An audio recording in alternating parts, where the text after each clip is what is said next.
Everyone in our town knew her. Not by name. Not by family. Just by where she stood.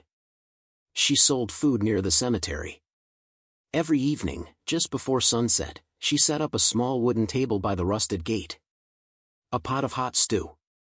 Fresh bread wrapped in cloth. Steam rising into the quiet air where prayers and grief usually lived. People whispered about her. Who sells food near the dead? She must be strange. Maybe she has no shame. Some laughed. Some avoided her stall completely. But the workers from nearby shops? The grave diggers? The poor and hungry? They ate. She never argued. Never explained. Never defended herself. She just served food with calm hands and lowered eyes. Her name was Miriam. And every day, just before closing her stall, she would do something that made people uncomfortable. She packed one extra meal. Walked inside the cemetery. And placed it beside the same grave. No prayers spoken aloud. No tears. Just silence. One evening, a young man mocked her loudly. "Hey! Are the dead your customers now?" he joked.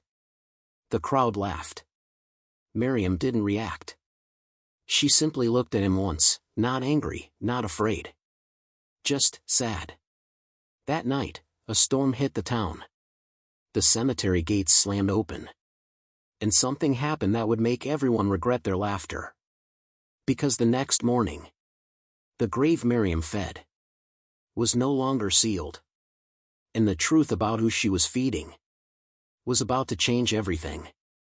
By morning, half the town had gathered at the cemetery gate.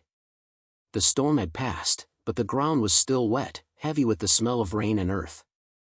And there it was, the grave everyone recognized. The same one Miriam fed every evening. The soil had collapsed inward. Not dug out. Not disturbed by animals. Just sunken, like the earth itself had given way. People whispered nervously. "This is bad luck. Someone has been practicing dark things. It's because of that woman." Someone ran to find Miriam. They found her already there. She stood beside the grave, hands folded, eyes calm. No surprise on her face. No fear. Just quiet acceptance, like this moment had been waiting its turn. An elder stepped forward. "Miriam," he said sternly, "why do you bring food here every day?" She didn't answer right away. Instead, she knelt down and placed the extra meal gently on the edge of the grave, just like always. "Because," she said softly, "the hungry don't stop being hungry just because they're forgotten." The crowd murmured. A man scoffed. "You're saying the dead eat now?" Miriam finally looked up. Her eyes were tired, but strong. "I'm saying," she replied, "that not everyone buried here is truly gone." Silence fell. A gravedigger swallowed hard. "This grave, it belongs to a young man," he said. "Died 3 years ago. No family. No visitors." Miriam nodded slowly. "His name was Yusuf," she said. The name hit the air like a dropped plate. Because no one had said it out loud in years. "And he was alive," she continued, "when they put him here." Gasps rippled through the crowd. Someone laughed nervously. "That's impossible." Miriam stood up. "No," she said. "What's impossible is thinking the poor don't matter, even in death." Just then, a faint sound came from beneath the collapsed soil. Not wind. Not water. A weak cough. And in that moment, the crowd realized. The food Miriam had been bringing was never for the dead. The cough came again. Weak. Dry. Human. People stumbled backward, some crossing themselves, others frozen in shock. The gravedigger dropped his shovel. An elder whispered a prayer under his breath. "Dig," Miriam said calmly. Her voice wasn't loud, but it cut through the panic like a knife. Dig carefully. Hands finally moved. Shovels hit soft, rain-soaked soil. With every layer removed, the air felt heavier, like the cemetery itself was holding its breath. Then they saw him. A man, thin as shadow, eyes sunken, lips cracked. Barely conscious. Alive. Someone screamed. "That's Yusuf," a woman whispered. "But they said he died of fever." Miriam knelt beside the pit, tears finally slipping down her face as she held his trembling hand. "They said he had no family," she said softly. "They were wrong." The crowd stared at her. "You knew?" an elder asked. "All this time?" She nodded. "I heard him the first night," she replied. Weak knocks. Soft cries. Everyone else heard wind. "I heard a man." She explained how Yusuf had fallen sick, collapsed alone, and been declared dead without proper care. Buried quickly. Forgotten faster. At night, Miriam said, he would scratch at the coffin lid. By day, he was silent. So I fed him at dusk. Through the cracks. Through the soil.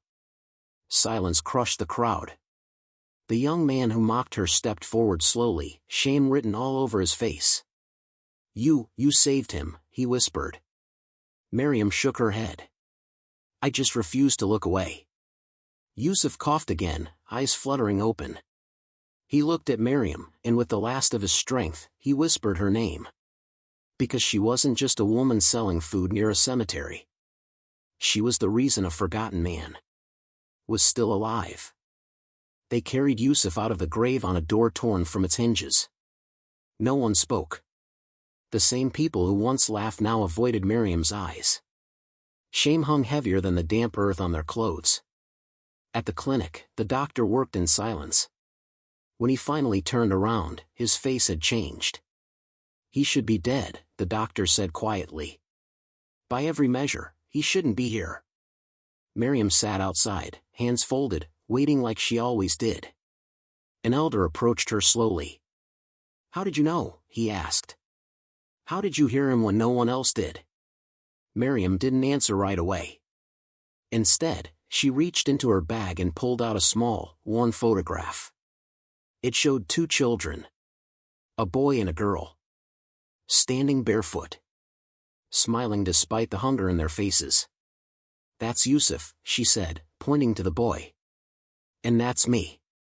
The elder's breath caught. "My mother sold food too," Miriam continued. "Not far from here. When our parents died, people said we were nothing. Yusuf always said, if we survive together." She looked toward the cemetery. "When he fell sick, I begged for help. They said he was just another poor man. When they buried him, I felt it. A scream that never reached the sky." The elder lowered his head. "So you fed him," he whispered. "Yes," Miriam said. "Because no one fed us when we were alive either." News spread fast. By evening, the town that once mocked her stood in lines. Not to laugh, but to apologize. And for the first time, Miriam did something unexpected. She closed her food stall. Not because she was ashamed, but because the truth had finally come out. And the town was about to learn what it truly meant to ignore the hungry. The next morning, the cemetery road was quiet. No pot of stew. No warm bread. No small wooden table.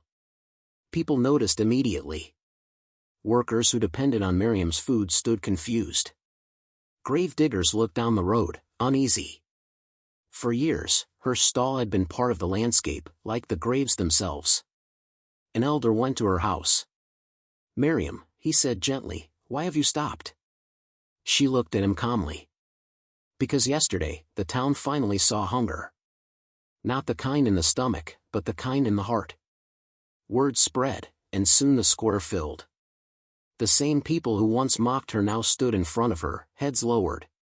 "We were wrong," someone said. "We laughed," said another. "We judged," a woman whispered. Miriam listened. She didn't interrupt. She didn't defend herself. Then she spoke. You asked why I sold food near the cemetery, she said. It's because hunger lives where people stop looking. Sometimes that place is a grave. Sometimes it's a house. Sometimes it's right next door. She pointed toward the road. You walked past the hungry every day. You joked about it because it made you uncomfortable. Yusuf was not the only one buried too soon. Silence. That afternoon, something changed. People brought pots from their homes. Rice. Beans. Bread. Water. They set them down where Miriam's stall used to be. Not for sale. For sharing. Children ate. Old men smiled. The poor sat without shame. Miriam didn't take charge. She didn't need to. She simply stood back and watched the town learn, slowly, awkwardly, how to care. And when Yusuf finally woke fully at the clinic, the first thing he asked for wasn't food. It was Miriam. Because some people don't save lives with power. They save them. By refusing to look away. Yusuf returned to the town weeks later. Thinner. Weaker. But alive. When people saw him walking beside Miriam, heads bowed. Not out of fear, out of understanding. The cemetery road was no longer quiet. Every evening, people gathered there. Not to mourn, but to share. Food was placed on long tables. Names were spoken aloud, names of the forgotten, the lonely, the poor. The grave where Yusuf had nearly died was cleaned and marked properly. A simple stone was placed there. It didn't carry a warning. It carried a reminder. Here lies the place where the living learn to see. Miriam opened her stall again, but this time, it wasn't just hers. Young men helped cook. Women served together. Children carried water and laughed, not cruelly, but freely. The man who once mocked her stood one evening, voice shaking. I laughed because I was afraid, he admitted. Afraid that one day, no one would hear me either. Miriam nodded. Hunger doesn't always ask loudly, she said. That's why listening matters. As the sun set, Yusuf stood by the grave and placed food down, not for himself, not for the dead. But for the promise they almost lost. Because the truth was finally clear to everyone. She didn't sell food near the cemetery because she was strange. She did it because that was where compassion was needed most. And from that day on, the town remembered. Sometimes the ones feeding the forgotten are the only reason the forgotten survive.